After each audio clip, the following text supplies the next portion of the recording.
अस्सलाम वालेकुम स्टूडेंट्स। आज हमारा कंपाइलर कंस्ट्रक्शन का लेक्चर नंबर 3 है। इससे पहले हम दो लेक्चर्स डिस्कस कर चुके हैं, lecture number 1 and lecture number 2।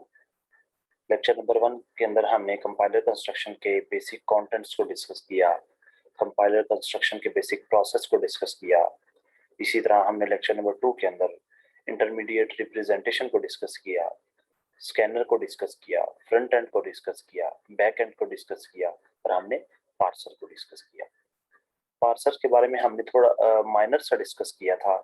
अभी हम लेक्चर नंबर 3 के अंदर पार्सर को डिटेल में डिस्कस करेंगे। तो चले आएंगे, लेक्चर नंबर 3 हम स्टार्ट करते हैं।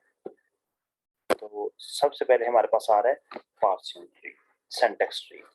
लास्ट टाइम हमने एक एक्सप्रेशन इस्तेमाल कर रहे थे, जो एक्सप्रेशन हमें शो करी थी, जिसके अंदर हमने सी एफ जी को देखा था। हमने कहा था हमारे पास एक सी एफ जी है, एक एक्सप्रेशन है जो क्या कर रही है, बेसिकली डिफरेंट एलिमेंट्स को या डिफरेंट टर्मिनल्स और नॉन टर्मिनल्स को रीड आउट कर रही है। हमारे पास एक्सप्रेशन कुछ इस तरह से थी। सबसे पहले हम कह रहे थे कि गोल है, गोल प्रोड्यूस कर रहा है हमें एक्सप्रेशन को और एक्सप्रेशन एंड टर्म को। इसी तरह एक्सप्रेशन आगे फर्दर चीजों को डिवाइड कर रही थी और हमने एट द एंड एक आउटपुट रीड की थी, जिसको हमने x+2 - y का नाम दिया था। अगर आपने ये नहीं देखा तो इससे पहले मेरा लेक्चर नंबर 2 देख लें कि हमने किस तरीके के साथ x+2 - y को रीड किया था। हमने कहा था कि x भी एक टर्म है, 2 भी एक टर्म है, y भी एक टर्म है, plus and minus both are the operators, और हम इसको यूजिंग गिवन एक्सप्रेशन, जो हमें गिवन थी उस टाइम एक्सप्रेशन, उसको हम इस्तेमाल करके इसको किस तरीके के साथ रीड आउट कर सकते थे, वो हमने लास्ट लेक्चर में रीड किया था। अभी हम क्या करेंगे, उसी एक्सप्रेशन की सिंटैक्स ट्री ड्रा करेंगे। सिंटैक्स ट्री क्या होती है? सिंटैक्स ट्री बेसिकली एक ऐसी ट्री होती है जो हमारे पूरे पूरे सिंटैक्स को स्टेप बाय स्टेप डिवाइड करती है, एक ट्री की सूरत में लेकर आती है। जिस तरह मैंने अपने लास्ट लेक्चर में भी डिस्कस किया था कि कंपाइलर कंस्ट्रक्शन का सब्जेक्ट ऐसा सब्जेक्ट है जिसके अंदर प्रीवियसली सारे के सारे सब्जेक्ट रिपीट हो रहे हैं। जिस तरह के मैंने आप लोगों को बताया था कि हम सी प्लस प्लस के बारे में भी डिस्कस करेंगे, हम डेटा स्ट्रक्चर एंड एल्गोरिथम के बारे में भी डिस्कस करेंगे, हम एनालिसिस ऑफ एल्गोरिथम के बारे में भी डिस्कस करेंगे, हम computer organisation and assembly language के बारे में भी डिस्कस करेंगे, हम थ्योरी ऑफ ऑटोमेटा के बारे में भी डिस्कस करेंगे। लास्ट लेक्चर में हमने कॉम्प्लेक्सिटीज के बारे में पढ़ा। कॉम्प्लेक्सिटीज मैंने आप लोगों को बताया था कि एनालिसिस ऑफ एल्गोरिथम के अंदर आती हैं। लास्ट टाइम हमने स्कैनर के बारे में पढ़ा, हमने बैक एंड और फ्रंट एंड के बारे में पढ़ा, जो कि थ्योरी ऑफ ऑटोमेटा और वेब इंजीनियरिंग का पार्ट है। हम इस लेक्चर के अंदर सिंटैक्स ट्री के बारे में पढ़ेंगे, जो कि analysis of algorithm and data structure and analysis of algorithm और एल्गोरिथम्स, उसका पार्ट जो हमारे पास ट्री है उसका कुछ हिस्सा है। हम उसी तरह ट्री को ड्रा करते हैं। हम कहते हैं कि हमारा बेसिकली एक्सप्रेशन स्टार्ट कहाँ से हो रही है। सबसे पहले आ रहा है गोल।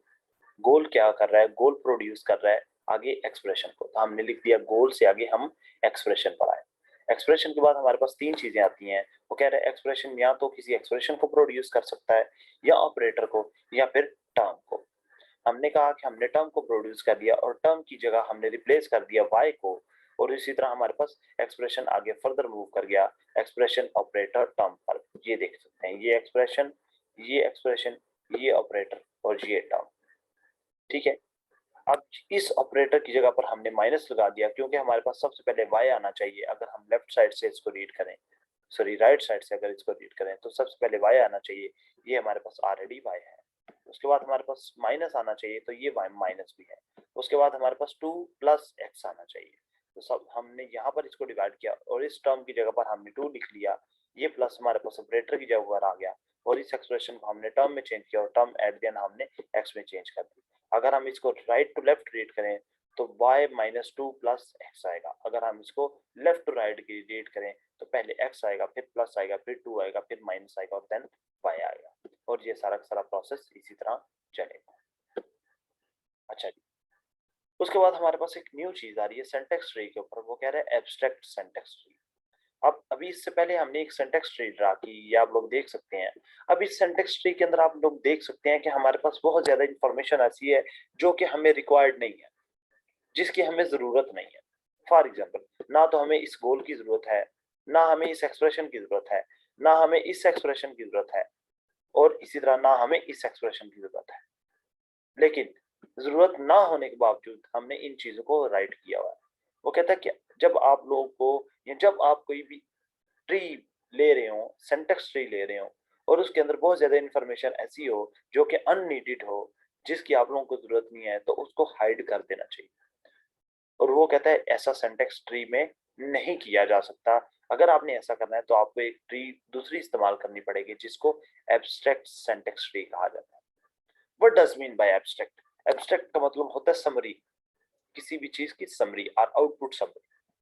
तो चले आए इसको डिस्कस करते हैं। वो कह रहे हैं the parse tree contain a lot of unneeded information.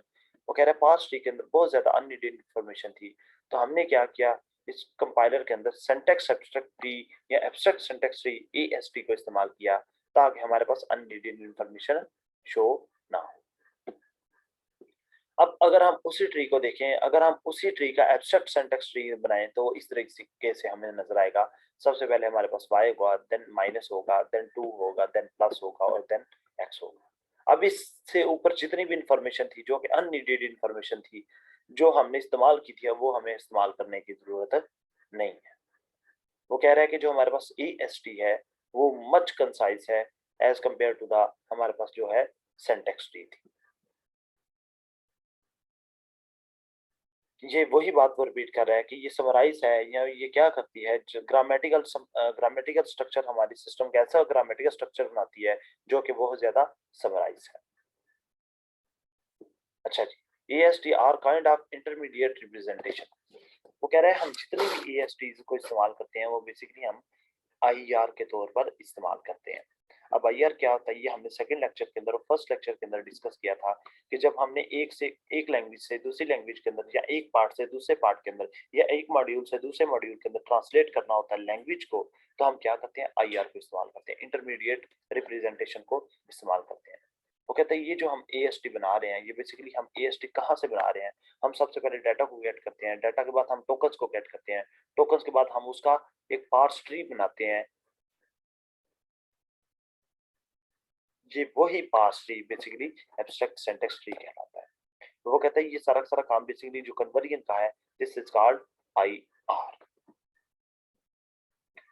अब हम आते हैं बैकएंड की तरफ। इससे पहले हमने फ्रंट एंड को पढ़ा। वो कह रहा है कि हमने जब डाटा ले लिया, जब हमने आई आर को डाटा दे दिया, तो आई आर क्या करेगा बेसिकली, उसके बाद इंस्ट्रक्शन की सिलेक्शन करेगा कि कौन सी इंस्ट्रक्शन मुझे चाहिए जिसको हमने परफॉर्म करना है। फॉर एग्जाम्पल अभी हमने इससे पहले ये आप स्लाइड्स के अंदर देख सकते हैं, x प्लस 2 माइनस वाई। तो यहाँ पर हम मेरे पास कौन सी इंस्ट्रक्शन है, बेसिकली मेरे पास इंस्ट्रक्शन है x एंड 2 दोनों को क्या कर दे, प्लस कर दे। तो वो कह रहे हैं हमने यहाँ पर इन इंस्ट्रक्शंस को फॉलो करना है, हमने इन इंस्ट्रक्शंस को सिलेक्ट करना है। हमने पूरी पूरी एक्सप्रेशन में से देखना होता है कि हमने कौन से इंस्ट्रक्शंस को सिलेक्ट करना है और परफॉर्म करना है according to the rules of the equations. For example हमारे पास एक इक्वेशन आ जाती है 2 प्लस वाई प्लस 4 माइनस 9। अब अकॉर्डिंग टू द रूल पहले माइनस आना चाहिए या प्लस आना चाहिए, वो डिसाइड कौन करेगा, आई आर डिसाइड करेगा। ठीक है। वो कह रहे हैं इंस्ट्रक्शंस को हम सिलेक्ट करेंगे, इंस्ट्रक्शंस को सिलेक्ट करके अगेन हम आई आर क्रिएट करेंगे, देन हम रजिस्टर्स को एलोकेट करेंगे कि वो हमने इंफॉर्मेशन जो हमने सिलेक्ट की है वो हमने कहाँ पर सेव करनी है। देन वो हम करने के बाद दोबारा उसको आई आर के अंदर चेंज करेंगे, और आई आर के अंदर चेंज करने के बाद हम दोबारा उन इंस्ट्रक्शंस को स्केड्यूल लगा देंगे, और वही ये प्रोसेस अगेन ये सारा सारा प्रोसेस चलता रहेगा। हमने उन इंस्ट्रक्शंस को स्केड्यूल लगाना है कि जब हमने उन इंस्ट्रक्शंस को परफॉर्म करना है जिनकी हमें जरूरत है। तो चलिए इनको वन बाय वन डिस्कस करते हैं। वो कह रहे थे back and translate I R into targeted machine code. अगर आप यहाँ पर देखें तो हम क्या करते हैं, इस सारे सारे आई आर को हम टारगेटेड मशीन कोड के अंदर कन्वर्ट कर रहे हैं। उसके बाद कह रहे हैं decide which values to keep in register. First हमने कहा यहाँ पर हम देखें, हम इंस्ट्रक्शंस को सिलेक्ट करते हैं और उसके बाद हम रजिस्टर्स को एलोकेट करते हैं। वो कह रहे हैं यहाँ पर हम क्या करें, बेसिकली हम आई आर से मशीन कोड के अंदर कन्वर्ट कर रहे हैं, और देन हम यहाँ पर क्या करें, बेसिकली डिसाइड करें कि हमने कौन सी इंस्ट्रक्शन रजिस्टर के कौन से हिस्से में कौन से रजिस्टर के अंदर रखनी है। ठीक है, नेक्स्ट आते हैं। वो कह रहे हैं अब देखिए फॉर एग्जाम्पल हमने इंस्ट्रक्शन सेलेक्ट करनी है, उसके बाद हम क्या करेंगे, हम प्रोड्यूस करेंगे इंस्ट्रक्शंस को फास्ट, वेरी फास्ट। हम उसका कोड गेट करेंगे और हम उसमें से बताएंगे कि हमने किसको सिलेक्ट करना है। ठीक है, उसके बाद हमारे पास आ रहा है इंस्ट्रक्शन सिलेक्शन के अंदर वो कह रहे हैं take advantage of targeted features such as addressing mode. वो कहते हैं अगर हमने इंस्ट्रक्शंस को सिलेक्ट कर लिया है तो हम इसमें से देखेंगे हमारे पास एड्रेसिंग मोड कौन कौन से हैं। हमारे पास ऐसा मोड कौन सा है जहां पर हम क्या कर रहे हैं, डाटा को या उसके एड्रेस को क्या कर रहे हैं, गेट कर रहे हैं। नेक्स्ट है हमारे पास you reviewed as pattern matching problem. Pattern matching problem क्या होती है? आप लोगों को ऑलरेडी पता है कि जब हम सी प्लस प्लस के अंदर कोई भी कोड राइट करते हैं तो वहां पर हम डिफरेंट पैटर्न्स को डिफाइन कर देते हैं और वो पैटर्न्स मैच होना जरूरी है। फॉर एग्जांपल हम फॉर लूप ले लेते हैं। फॉर लूप का बेसिकली फॉर्मेट है, एक पैटर्न है। जब तक हम उसके अंदर उसी के पैटर्न के अकॉर्डिंगली तीन की चीजें नहीं लिख लेंगे तो फॉर लूप हमारा रन नहीं होगा। जिसमें फर्स्ट हमारे पास क्या है, कंडीशन है। फर्स्ट हमारे पास इनिशियलाइजेशन है, सेकंड हमारे पास कंडीशन है और थर्ड हमारे पास इंक्रीमेंट या डिक्रीमेंट है। Basically this is the format of the for loop, or loop. तो वो कह रहा है कि जब हमने इंस्ट्रक्शंस को सिलेक्ट करना है तो हमने बेसिकली उसके पैटर्न्स को भी मैच करना है according to the problem. According to the problem क्या वो सारे सारे पैटर्न्स को मैच कर रहा है या नहीं कर रहा। अगर तो कर रहा है तो हम इंस्ट्रक्शंस को सिलेक्ट कर लेंगे, अदरवाइज हम इंस्ट्रक्शंस को सिलेक्ट नहीं करेंगे और देन उसको आईआर में कन्वर्ट कर देंगे। उसके बाद कह रहा है जब हमने इंस्ट्रक्शंस को सिलेक्ट करना होता है तो हमारे पास दो तरह की इंस्ट्रक्शंस होती हैं, एक सिस्क होती है और एक रिस्क होती है। अब what does mean by six? Six mean complex instruction set. वो कह रहे हैं जो हमने इंस्ट्रक्शन सेलेक्ट किए हैं क्या वो कॉम्प्लेक्स है, क्या वो कॉम्प्लेक्स है या फिर वो क्या रिड्यूस्ड फॉर्म के अंदर है। अगर तो कॉम्प्लेक्स है डेफिनेटली इसके अंदर काम करना थोड़ा सा डिफिकल्ट होगा। अगर वो कॉम्प्लेक्स नहीं है तो उसके अंदर काम करना डिफिकल्ट नहीं है, वो बेसिकली सिंप्लीफाइड आर्किटेक्चर है। उसके बाद क्या रहा है, जैसे ही हमारे पास इंस्ट्रक्शन सिलेक्शन का प्रोसेस खत्म हो जाता है देन अगेन हमारे पास आईआर आ जाता है और आईआर क्या कर रहा होता है, रजिस्टर्स को एलोकेट कर रहा होता है। बेसिकली मेमोरी दिखा रहा होता है कि कहां पर हमने डाटा सेव करना है। कर have each value in register when it is used. वो कह रहा है जब हमने इसको इस्तेमाल करना है तो रजिस्टर के अंदर इसकी हर वैल्यू होगी।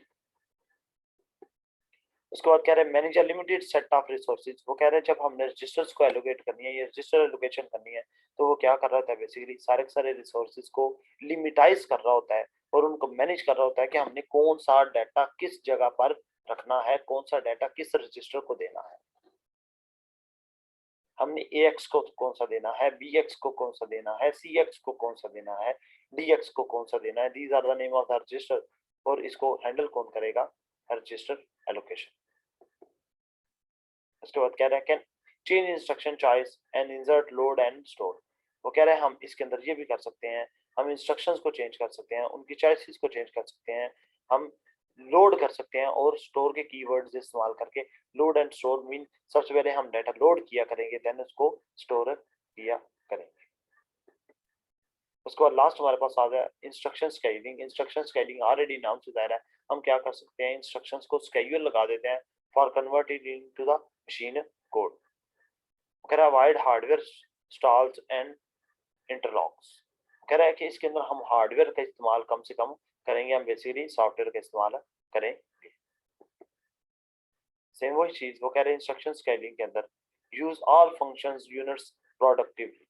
वो कह रहे हैं अगर हमने इसके अंदर कुछ यूनिट्स इस्तेमाल किए हैं या कुछ हमने फंक्शंस इस्तेमाल किए हैं तो वो functions according to the scheduling होंगे, जो हमने स्केड्यूल कर दिया उसी स्केड्यूल के अकॉर्डिंगली रूल्स होंगे, वो रूल्स चेंज नहीं होंगे। आज के लेक्चर के लिए इतना ही काफी है। इंशाल्लाह हम फोर्थ लेक्चर में नेक्स्ट मिलते हैं जल्दी, तब तक के लिए खुदा।